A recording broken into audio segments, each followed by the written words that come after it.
श्री शिव महापुराण रुद्र संहिता युद्धखंड तथाष्टत्रिंशोऽध्याय। श्री कालिका शंखचूड़ के साथ महान युद्ध। आकाशवाणी सुनकर कालिका शिव के पास आकर युद्ध का वृत्तांत बताना। सनत कुमार उवाच।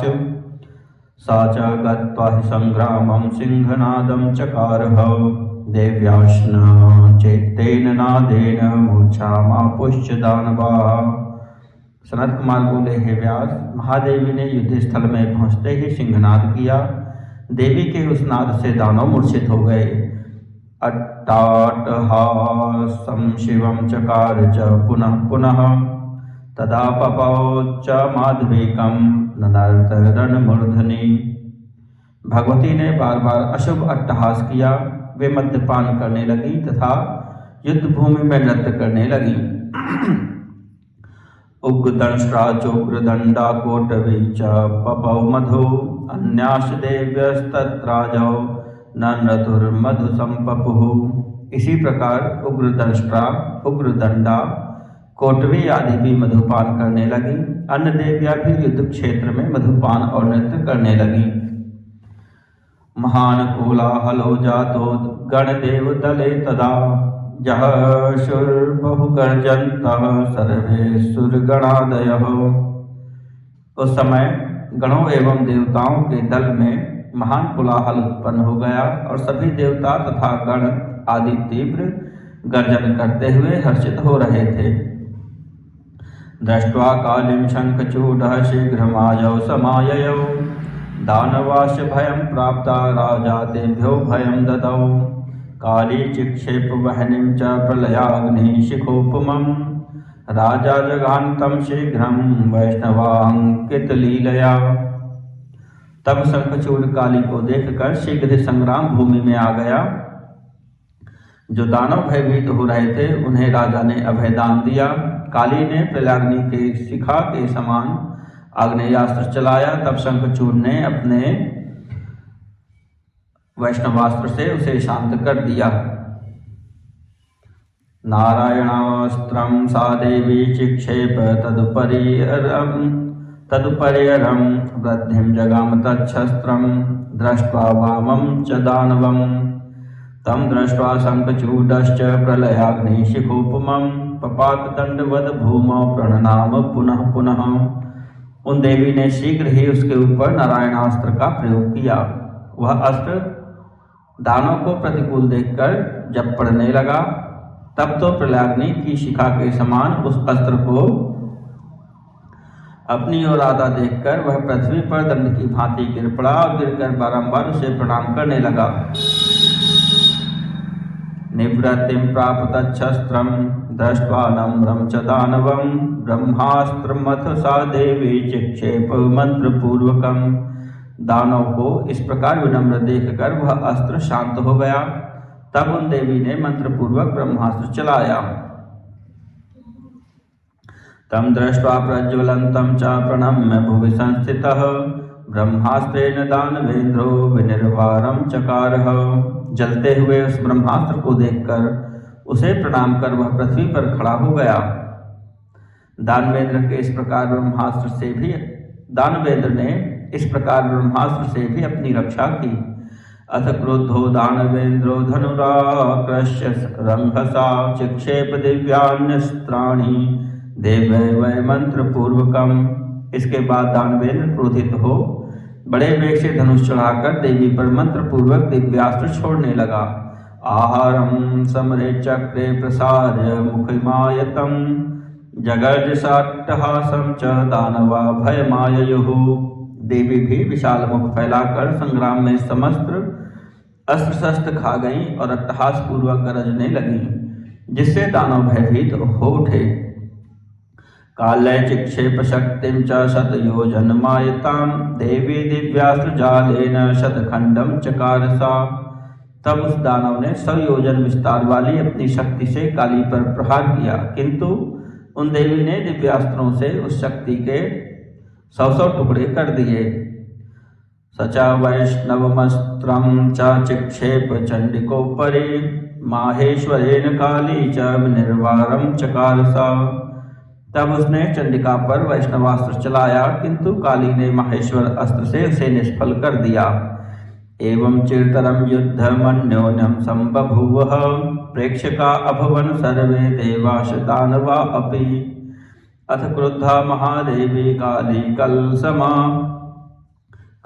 काल समारणे जग्राह मंत्रपूतम च शरम पाशुपतम रुखा। इस प्रकार बहुत काल पर्यंत उन दोनों का परस्पर युद्ध होता रहा। देवता एवं दानव दर्शक बनकर उस युद्ध को देखते रहे। उसके बाद युद्ध में काल के समान क्रुद्ध हुई महादेवी ने रोषपूर्वक मंत्र से पवित्र किया हुआ पाशुपतास्त्र ग्रहण किया।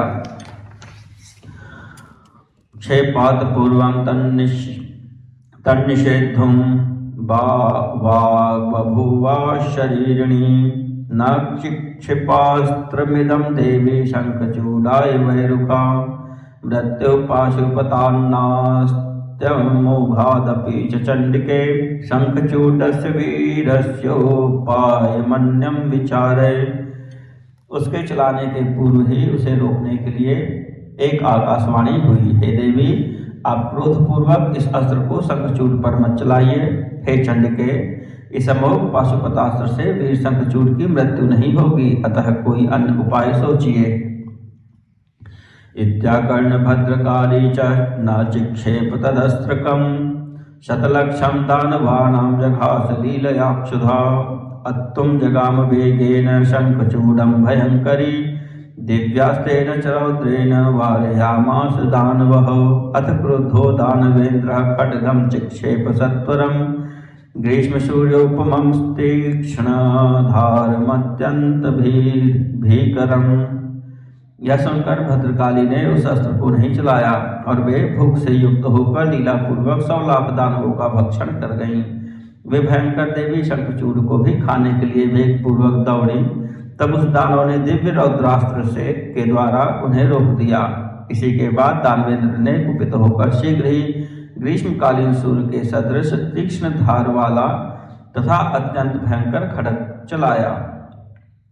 सकालितं समालोक्यायान्तं प्रज्वलितं रुखा प्रसार्य मुखमाहारं चक्रे तस्य च पश्यतः। तब काली उस प्रज्वलित खड्ग को अपनी ओर आता देखकर रोषपूर्वक अपना मुख फैलाकर उसी के देखते देखते उसका भक्षण कर गई। दिव्यान्यस्त्राणि चान्यानि चिच्छेद दानवेश्वरः प्राप्तानि पूर्वतश्चक्रे क्षतखंडानि तानि च। इसी प्रकार उसने और भी बहुत से दिव्यास्त्रों का प्रयोग किया, किंतु भगवती ने उसके सभी अस्त्रों के पूर्ववत 100 खंड कर दिए। पुनरत्तुं महादेवी वेगतस्तं जगामः सर्वसिद्धेश्वर श्रीमानंतर्धानं चकार सह। पुनः महादेवी उसे खाने के लिए बड़े वेग से दौड़ी। तब सर्वसिद्धेश्वर वह दानवराज अंतर्ध्यान हो गया। वेगेन मुष्टिना काली तं दृष्ट्वा च दानवं बभंज च रथं तस्य जघान किल सारथिं। काली ने उस दानव को न देखकर बड़े वेग से अपनी मुष्टिका के द्वारा उसके रथ को नष्ट कर दिया तथा सारथी को मार डाला।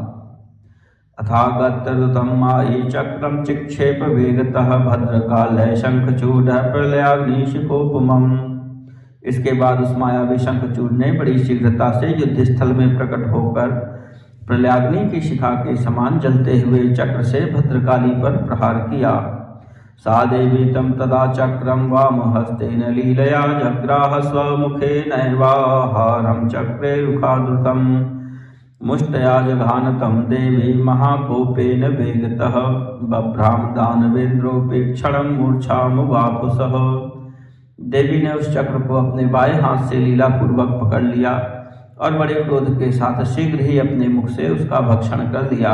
देवी ने अत्यंत क्रोधपूर्वक बड़े वेग से मुष्टिका द्वारा उस पर प्रहार किया, जिससे वह दानवराज चक्कर काटने लगा और मूर्छित हो गया। क्षणेन चेतनां प्राप्य स चोत्तस्थौ प्रतापवान् न चक्रे बाहुयुद्धं च मात्र बुद्धया तया सह। वह प्रतापी क्षण भर में चेतना प्राप्त करके पुनः उठ गया और उनके प्रति माता का भाव रखने के कारण उसने उनके साथ बाहुयुद्ध नहीं किया।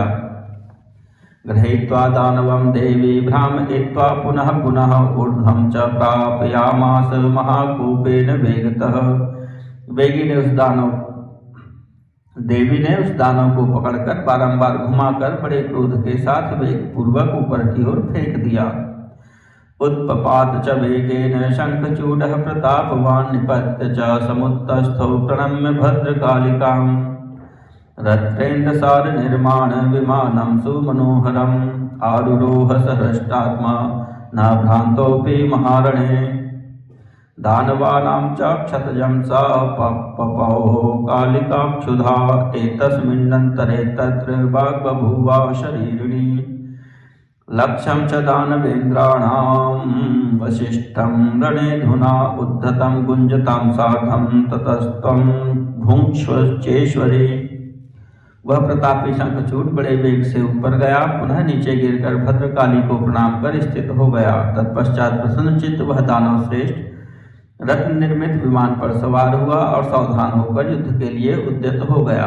काली भी क्षुधातुर हो दानवों का रक्तपान करने लगी। इसी बीच वहां आकाशवाणी हुई कि हे ईश्वरी, अभी तक इस रण में महान उद्धत एवं गर्जना करते हुए 1,00,000 दानव शेष हैं, अतः आप इनका भक्षण करें। संग्रामे दानवेन्द्रं च हन्तुं न कुरु मानसम् अवध्योऽयं शंखचूडस्तौ देवीति निश्चयम्। तच्छ्रुत्वा वचनं देवी निःसृतं व्योममण्डलात् दानवानां बहूनां च मांसं च रुधिरं तथा। भुक्त्वा पीत्वा भद्रकाली शङ्करान्तिकमाययौ उवाच रणवृत्तान्तं पौर्वापर्येण संक्रमम्। हे देवी, आप संग्राम में इस दानवराज के वध का विचार न कीजिए। यह शंखचूड आपसे अवध्य है, यह निश्चित है। आकाश मंडल से निकली हुई इस वाणी को सुनकर देवी भद्रकाली बहुत से दानवों का मांस एवं रुधिर खा पीकर शिव जी के पास आ गईं और आद्योपांत युद्ध का सारा वृत्तांत पूर्वापर क्रम से उन्होंने उनसे निवेदन किया। इति श्री शिव महापुराणे द्वितीयायां रुद्र संहितायां पंचमे युद्धखंडे शंखचूडवधे काली युद्ध वर्णनम नाम 38 अध्यायः।